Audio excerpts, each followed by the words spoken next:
Friends, tea குடிக்கணுமா? வீட்டில் பால் இல்லையா? அந்த சமயம் பார்த்து கெஸ்ட்டு வேறு வந்துட்டாங்களா? ஒன்றும் இல்லைங்க, கவலையே படாதீங்க. இந்த 3 பொருள் மட்டும் இருந்ததுன்னா சட்டுன்னு நம்ம டீ செஞ்சிடலாம். வாங்க எப்படின்னு சொல்லி பார்க்கலாம்.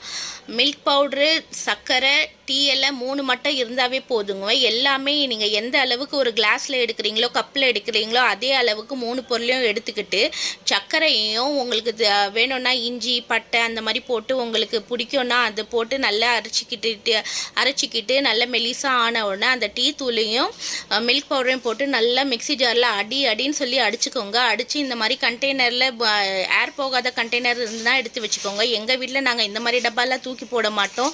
அதெல்லாம் நாங்கள் சேவ் பண்ணி வச்சுப்போம். நாங்கள் மசாலா தூள், மஞ்சத்தூள் அந்த மாதிரி இந்த மாதிரி இன்க்ரீடியன்ஸ் எல்லாம் போட்டு வைக்கிறதுக்கு சுடு தண்ணி நல்லா நல்லா கொதிக்க 2 ஸ்பூன் அளவுக்கு அந்த மிக்ஸை எடுத்து போட்டு ஒரு 5 நிமிஷம் 2 நிமிஷம் விட்டுட்டு இப்போ எடுத்து வடிகட்டி சூப்பரான